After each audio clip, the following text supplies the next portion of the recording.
How about that stuff in your room, Doctor? Upstairs? All packed. Thanks, Wilson.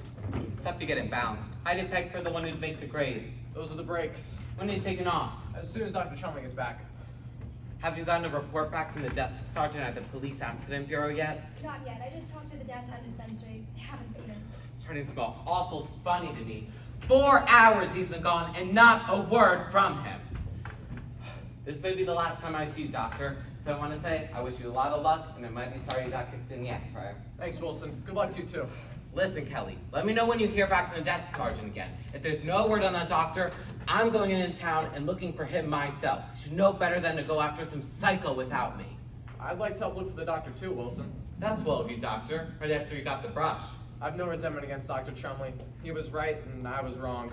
Dr. Chumley's the biggest man in his field. It's my loss not to be able to work with him. You're not so smart yourself, Doctor. Thanks, Wilson. Don't mention it.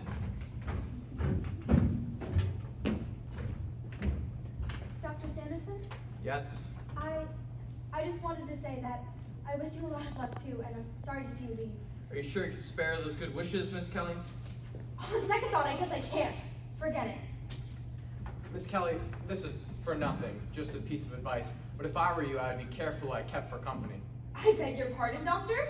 You don't have to. I said it was for free. I saw you Saturday night dancing with that drip in the rose room down at the Frontier Hotel. Oh, did you? I didn't notice you. I would be careful of him, Kelly. He looked to me like a schizophrenic from across the floor. Oh, well, you really shouldn't have given him a thought, Doctor. That was his mentality. The rest of them, well. She was beautiful, though. Who? That girl you were with. I thought you didn't notice. You bumped into us twice. How could I help it? Not that it makes any difference to you, Kelly, but she was a charming little lady. She had a sweet, kind disposition, and she knew how to conduct herself. Funny, she couldn't rate herself a better date on Saturday night. And she had an excellent mind, too. Why doesn't she use it? Oh, I don't suppose you'd be censured for your flippant hard shell. No, you're probably compensating for something. I am not, and don't you use any of your psychiatry on me. If I could try something else on you, just once, just see if you'd melt under any circumstances. I doubt it. Oh, well, I guess you'll never know, Doctor. It's because you interest me as a case history, that's all. I do wonder where you get that inflated ego. Oh, well, you are the meanest person! Inflated ego case history! Don't run, Kelly. Let's finish it. Oh, just leave me alone! Gladly. Inflated ego case history. Who does he think he is? Sergeant? Yes. No. No accident report on him either in the town or the bureau. Look, Sergeant, maybe we better... Oh, never mind, Sergeant. He's here now. Mr. Town. Good evening, my dear. These are for you. For me? Oh, thank you. They're quite fresh, too. I just picked them outside. Oh, Dr. Chumley didn't see you. There's prized dahlias. Did he go upstairs? Not knowing, I cannot state. Those colors are lovely against your hair. I've never worn light pink. It's such a trying color. You would improve any color, my dear. Thank you. Did Dr. Chumley go over to his house? I don't know. Where is Dr. Sanderson? In his office over there, I think. Thank you. Dowd, there you are. I have a cab outside if it's possible for you and Miss Kelly to get away now. Dowd, where's Dr. Chumley? Is he coming with us? That's nice. I don't know what he's either, Doctor. I must apologize for being a few seconds late. I thought Miss Kelly here should have some flowers. After what happened out here this afternoon, the flowers really should be from you, Doctor. As you grow older and pretty women pass you by, you will think with deep gratitude of these generous girls of your youth. Just a minute, Dowd. Listen, the situation has changed since we first met this afternoon, but I urge you to have no resentments. Why? Well, Dr. Chumley's your friend. He wants to help you. We all have to face reality, Dowd. Doctor, I've wrestled with reality for 40 years, and I'm happy to state I finally won out over it. Won't you and Miss Kelly join me down at Charlie's? Here you are. Come on, we're going upstairs. Upstairs! There must be some mistake. Where's the doctor? This is what we're trying to figure out. Dr. Sanderson and Miss Kelly and I are going downtown for a drink. I'd be glad to have you come with us, Mr. Wilson. Wilson. They have a wonderful floor show. Yeah? Well, wait till you see the floor show we've got. Upstairs! Just a minute, Wilson. Dowd, where'd you say Dr. Chumley went? As I said, he did not confide his plans in me. You mean the doctor ain't shown up yet? Not yet. Well, where is he? That's what we're trying to figure out. Mr. Dowd walked in here by himself. Oh, did he, huh? Listen, you talk faster, I'm working you over. I'd rather you didn't do that, and I'd rather you didn't even mention such a thing in the presence of a lovely young lady like Miss Kelly. Dowd, Dr. Chumley went in town to pick up those 4 hours ago. Where has the evening gone to? Oh, listen to that! Smart, huh? Dowd, where did you say Dr. Chumley went? Did you even see him tonight? Yes, I did. He came into Charlie's place at dinner time. It is a cozy spot. Let's all go down there and talk it over with the tall one. We're going no place. Now I'm asking you a question, and if you don't button up your lip and give me some straight answers, I'm gonna beat it out of you! What do you suggest is impossible? Huh? You suggest that I button up my lip and give you some straight answers. It can't be done. Miss Wilson. Then handle it then! We'll find out where the doctor is! Dowd, you say that Dr. Chumley was at Charlie's place tonight? Yes, he was, and I was very glad to see him. Go on. He had asked for me, and naturally the proprietor brought him over and left him. We exchanged the conventional greetings. I said, "How do you do, Dr. Chumley?" And he said, "How do you do, Mr. Dowd?" I believe he said that at least once. Okay. Well, I then introduced him to Harvey. To who? A white rabbit, 6 feet tall. 6 feet. 6 feet 1.5.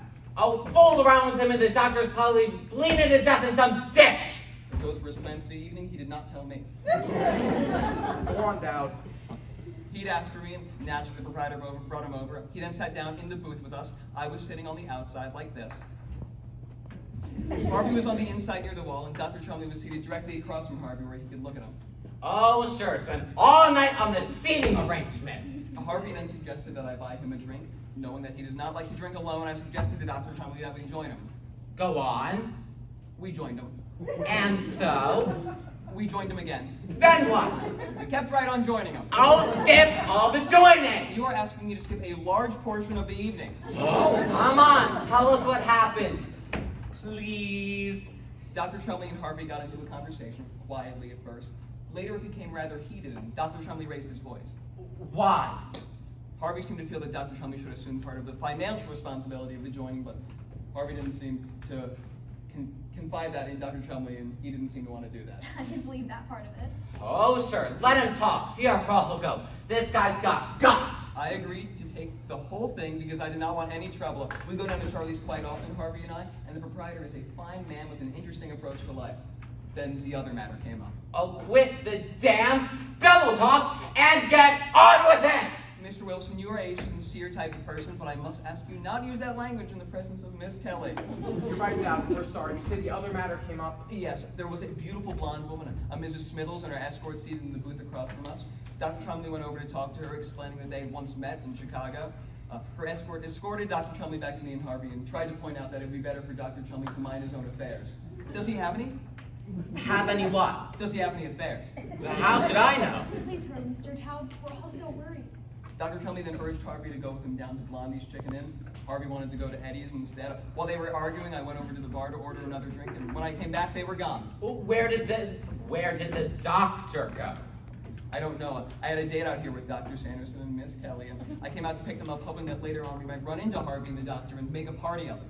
Oh, so you're satisfied? You've got his story? Okay, you're lying, and we know it! I never lie, Mr. Wilson. You've done something with the doctor. I'm gonna find out what it is! Maybe he isn't lying, Wilson. That's all this guy is! A bunch of lies. You two don't really believe this story about the doctor sitting down and talking with some big white rabbit, do you? Maybe Dr. Chumley did go to Charlie's place. Saw a big white rabbit, I suppose. And why not? Harvey was there. At first, the doctor seemed a little frightened of Harvey, but that gave way to admiration as the evening wore on. The evening wore on. That's a nice expression. With your permission, I'll say it again. The evening wore on. With your permission, I'm gonna knock your teeth down your throat! Touch him, Wilson. Oh, Mr. Wilson, haven't you some old friends you can go play with? The nerve of this guy! He couldn't come here with an ordinary case of DTs. No, he had to come here with a big 6-foot rabbit! Stimulating as all this is, I really must be getting downtown. Charlie's place? Yes, is Dr. Chumley anywhere around there? He came with a Mr. Dowd earlier in the evening. What? Well, don't bite my head off! Oh, my, that man was mad. He said that Mr. Dowd was welcome anytime, but his friend was not. That's Mr. McNulty, the bartender. He thinks a lot of me. Now let's all go down and have a drink. Now wait a minute. Mr. Dowd? Yes, my dear? May I hold your hand? Yes, it's Mr. Dowd, poor Mrs. Chumley is so worried. Something must have happened to the doctor. Won't you please try to remember something else? Someone else that might help her? For you, I would do anything. I would almost be willing to live my life over again. Almost, but I've told it all. You're sure? Quite sure, but ask me again anyway, won't you? I like that warm tone you had in your voice just then. So did I. Nuts! What? Nuts! Oh, I must be getting downtown. I have things to do. Mr. Dowd, what is it you do? Me and Harvey sit in the bars and have a drink or two and play the jukebox. Soon the faces of the other people turn toward mine and smile. They're saying, "We don't know your name, mister, but you're a lovely fellow." Me and Harvey warm ourselves in all these golden moments. We have entered as strangers. Soon we have friends. They come over, they sit with us, they drink with us, they talk to us. They tell about the big, terrible things they have done, the big, wonderful things they will do, their loves, their hates, their hopes, their regrets, all very large because nobody ever brings anything small into a bar. Then I introduce them to Harvey, and he is bigger and grander than anything they offer me. When they leave impressed. The same people seldom return, but that's envy, my dear. There's a little bit of envy in the best of us. Too bad, isn't it? How did you happen to call him Harvey? Harvey is his name. How do you know that? Well, that's a rather interesting coincidence, Doctor. One night several years ago, I was walking early in the evening along Fairfax Street, between 18th and 19th. You know that block? Yes, yes. I had just helped Ed Hickey into a taxi. Ed had been mixing his rye with his gin, and I felt he needed conveying. I had started down the street when I heard a voice saying, "Good evening, Mr. Dowd." Well, I turned, and there was this great white rabbit leaning against a lamppost. Well, I thought nothing of that, because when you've lived in a town for as long as I lived in this one, you get used to the fact that everybody knows your name. Naturally, we began to chat. He said to me, "Ed Hickey's a little stiff this evening, or could I be mistaken?" Of course, he was not mistaken. I think the world and all of it, but he was spiffed. Well, anyway, we continued talking, and finally I said, "You have the advantage of me. You know my name, and I don't know yours." Right back at me, he said, "What name do you like?" I didn't even have to think a minute. I mean, Harvey has always been my favorite name. So I said, "Harvey." And this is the interesting part of the whole thing. He said to me, "What a coincidence. My name happens to be Harvey." What was your father's name, Dowd? John Frederick. Dowd, when you were younger, did you have a playmate, someone whom you spent many happy, carefree hours with? Yes, Doctor, didn't you? No. What was their name, Dowd? Vern McElhenney. Dowd, wasn't there someone, someplace, sometime whom you knew by the name of Harvey? No, Doctor, no one. Maybe that's why I always had such hopes for it. Come on, Wilson. Let's get him upstairs. I'm taking him no place. You've made this your show, now run it. Letting him sit here forgetting all about Dr. Chumley. Okay, it's your show. You run it. Come on, Dowd. Come on to Elwood. Very well, Dr. Lyman. But I'm afraid I won't be able to visit with you for long. I promised Harvey I would take him to the door shop.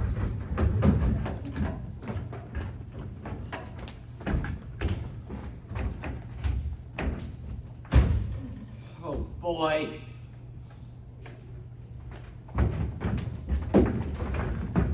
Dr. Chumley, are you all right? All right. Of course I'm all right. I'm being followed. I like that the way. Well, who's following you? None of your business.